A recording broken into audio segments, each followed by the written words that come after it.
nṋe ndi pfi Tsikomal muimbi wavho wa gospel vhane vha mfunesa vho thetshelesa mafhungo a tsedzuluso kha Belron News. Ndi nṋe Tabula Ṱavhanyedza vho thetshelesa mafhungo a tsedzuluso fhano kha Belron News. Mafhungo nga Rotshidzwa Maremba.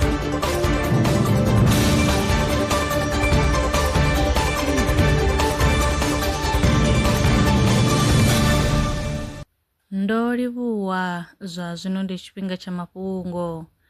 Ice khulwane i wanalaho Eastern Peninsula ngei kha ḽa Antarctica yo wa lu sathu vhonwa. Vhorasaintsi vha ri vha tshi vho akhamazwa nga zwo iteaho kha Hectoria Glacier. Nga miṅwedzi mivhili fhedzi, Hectoria Glacier yo fhandekana ya bva zwipiḓa zwivhili nahone ya ngalangala.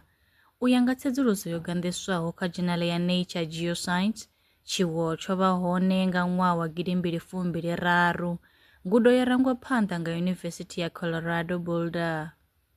Vhatsedzulusi vha kha ḽa Japan vha ri u sa tshimbila zwavhuḓi ha malofha kha tshivhindi lwa tshifhinga tshilapfu zwi nga vhanga malwadze manzhi.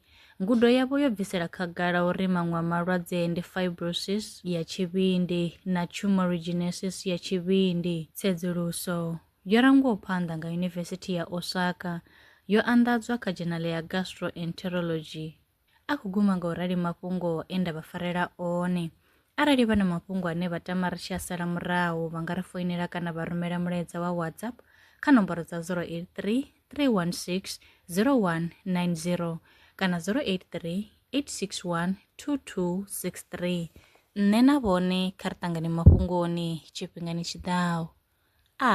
Lwa miṅwaha i fhiraho fusumbe dzina ḽithihi fhedzi ndi ḽone ḽi bvaho phanḓa ku endedza vhadzulapo vha ḽa Afrika Tshipembe. Mulaudzi Transport Service ndi khamphani yavho ine ya vhaendedza u ya na u vhuya mishumoni nyendo dza kule na tsini hu tshi katela na u welekanya mikano ya mashango a tsini na Afrika Tshipembe. Ri vhaendedza vha swika hune vha khou ya vho tsireledzea. Arali vha tshi ṱoḓa u bva nga tshigwada u dzhenela vhuṱambo vhufhio na vhufhio kha vha ri fhulufhele ngauri ri ḓo vha swikisa nga tshifhinga. Vha nga ri kwama kha nomboro dzi tevhelaho 083 227 0606. Mulaudzi Transport Service. No place is too far to reach.